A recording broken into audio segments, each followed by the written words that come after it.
Halo, Assalamualaikum warahmatullahi wabarakatuh. Kembali lagi bersama saya Anissa Hakim, NIM 1919 1050 1017 dari Program Studi Perencanaan Wilayah dan Kota Fakultas Teknik Universitas Jember. Nah, kali ini saya akan memberikan mengenai resume dari webinar atau yang disingkat dengan web dan seminar yang diadakan oleh Universitas Podomoro.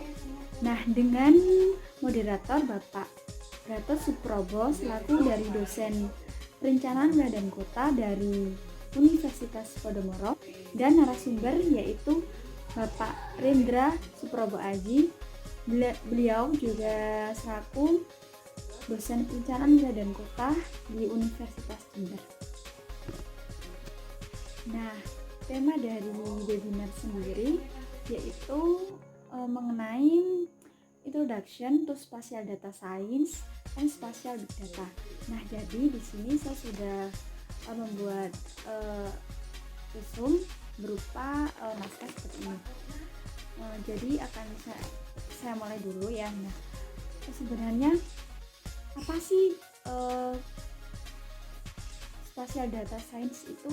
Apa sih Spatial Big Data itu? Nah, seiring berkembangnya zaman, teknologi informasi itu semakin berkembang dengan pesat.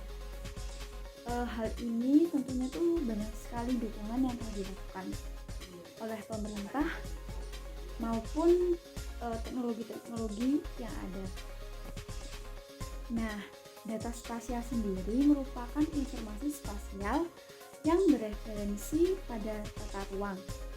Pemanfaatan dari GIS sendiri atau Geographic Information System digunakan di berbagai bidang pemerintahan ataupun swasta.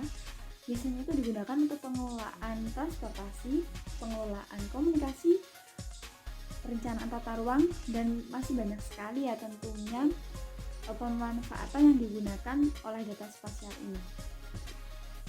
Nah, untuk dalam bidang perencanaan wilayah dan kota sendiri, kaitannya itu sangat erat dengan data spasial ini, karena itu perkembangan menunjukkan perkembangan dari pergerakan manusia seperti itu. Nah, pengelolaan dari data spasial ini sendiri itu banyak sekali, yaitu contohnya itu di kelembagaan, di kumpulan data-data spasial teknologi yang sehingga menghasilkan namanya yaitu big data. Nah, dalam webinar yang diadakan oleh Universitas Podomoro sendiri terdapat 5 tujuan dari webinar itu sendiri. Yang pertama yaitu menjelaskan tentang konsep dari spatial data science dan spatial big data. Nah, untuk yang kedua yaitu menjelaskan tentang spatial data science dalam perspektif bisnis. Dan untuk yang ketiga yaitu menjelaskan tentang spatial data komponen, jadi komponen-komponen dan relationship dengan spatial big data. Untuk yang keempat yaitu tentang integration spatial data science dan spatial big data. Untuk yang kelima yaitu menjelaskan tentang spatial data science dan spatial big data dalam platforms. Nah, untuk di poin yang pertama yaitu menjelaskan tentang data science sendiri ataupun menjelaskan konsep tentang spatial data science dan spatial big data. Nah, jadi sebelumnya itu kita akan bahas tentang sains. Sebenarnya apa sih itu sains? Nah, jadi sains sendiri merupakan subjek dari ilmu pengetahuan general tools. Ya. Nah, sains sendiri digunakan untuk menjelaskan tentang fenomena. Metode yang digunakan itu hubungannya tentang sebab akibat, yang mencari kebenaran tentang sebuah event atau fenomena yang terjadi di alam semesta. Nah, untuk contohnya dari sebab akibat sendiri itu yaitu misalnya adalah ketika pohon kelapa jatuh dari pohon. Nah, Kenapa bisa jatuh seperti itu? Karena ternyata di situ terdapat gaya gravitasi sehingga menyebabkan buah kelapa bisa jatuh ke bumi gitu. Nah, kemudian untuk data sains sendiri itu berkaitan dengan geospasial. Dia itu membahas tentang data sains yang digabungkan dengan data spasial berupa aspek geografis, aspek sistem koordinat, sistem proyeksi. Jenis tanda tanya apakah yang digunakan itu raster atau vektor. Jadi data-data tersebut itu digunakan karena dia itu sudah memiliki variabel spasial itu sendiri. Nah, untuk poin selanjutnya yaitu tentang spasial data science di perspektif dalam bisnis, pandangan dalam bisnis ya.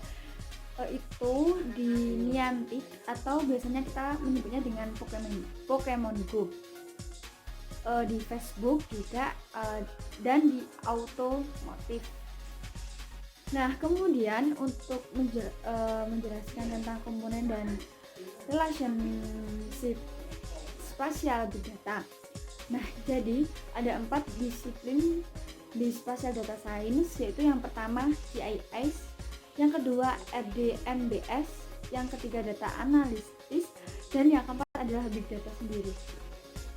Nah, untuk GIS sendiri yaitu merupakan sistem yang dirancang untuk menangkap, menyimpan, memanipulasi, mengelola, dan menyajikan semua bentuk-bentuk geografis data dan beberapa bagian data spasial. Ditambah dengan data ini biasanya dikenal dengan data atribut, sehingga informasi tambahan tentang data-data spasial tersebut. Jadi data atribut itu sendiri merupakan nanti kita ada sebuah peta. Nah, kemudian kita sebenarnya sudah memiliki datanya di Excel, kemudian nanti kita menggabungkan dengan peta tersebut. Jadi kita menggabungkan data atribut sehingga data-data seperti misalnya jumlah sekolah yang terdapat di suatu kabupaten kemudian dimasukkan dalam peta tersebut, maka peta tersebut akan otomatis memiliki data atribut itu tersendiri, sudah menunjukkan data atribut itu. Nah, contoh GIS sendiri yaitu ada raster dan vektor. Raster merupakan data yang menyimpan pixel atau warna karena komputer tidak bisa membaca warna dari bagian hal tersebut. Jadi komputer akan mentranslatekan kemudian menjadi angka sehingga komputer dapat membacanya. Nah, untuk yang kedua yaitu vektor. Vektor sendiri terdiri dari 3 unsur. Yang pertama itu poligon, yang kedua polinear, dan yang ketiga adalah point.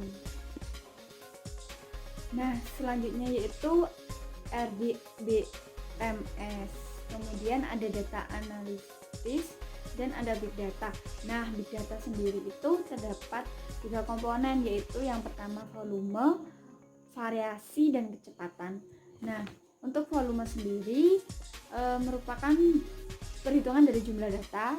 Untuk variasi merupakan jumlah jenis data, variasinya itu seperti apa, dan untuk kecepatannya data itu jumlah kecepatan dalam pengelolaan suatu data tersebut. Nah, kemudian tentang sejarah dari data science dan big data itu sendiri. Yang pertama yaitu pada tahun 1960 yaitu Pat Naur berpendapat bahwasanya prefer data science in term of computer science. Nah, untuk yang tahun sesudahnya yaitu tahun 1997 yaitu terdapat Jack Wu mention statistic equal to data science. Oke, dan yang ketiga itu William S. Claulen tahun 2001 dengan menyebutkan first term of data science. Tahun 2002 di The International Council for Science, Committee of the Data for Science and Technology started publishing the Codata Data Science Journal. Nah, seperti itu sejarah dari data science dan big data. Nah, selanjutnya yaitu tentang integrasi spasial data science dan spasial big data. Di sini tuh terdapat 9 tipe. Nah, untuk tipe yang pertama tentang desktop GIS, Geographic Information System.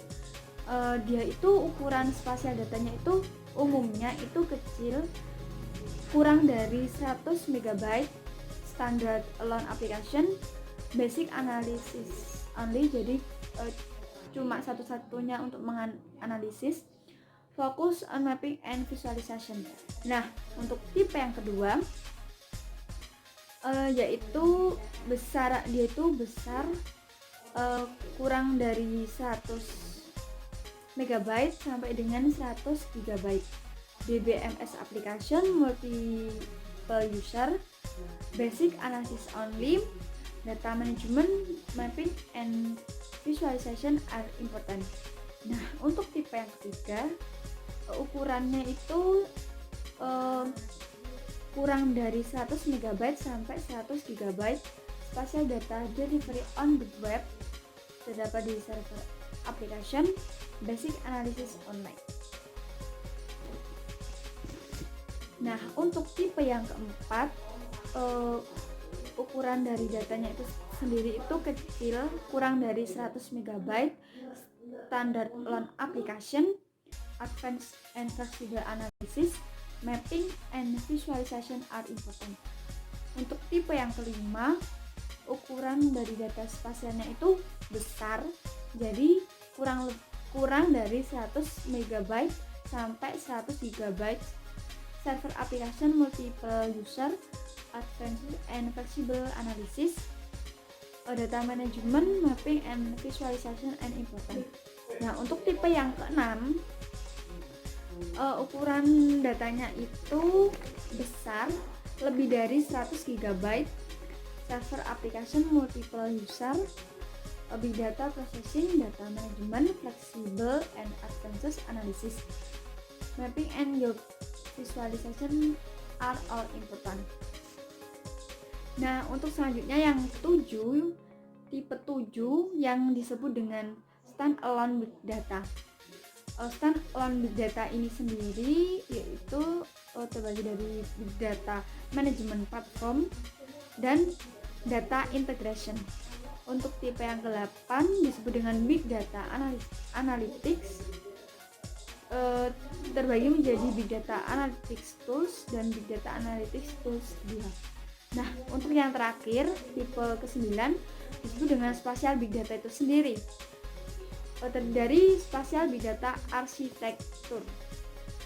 Nah, itu tadi resume yang saya dapat ketika mengikuti web dan seminar yang diadakan oleh Universitas Podomoro.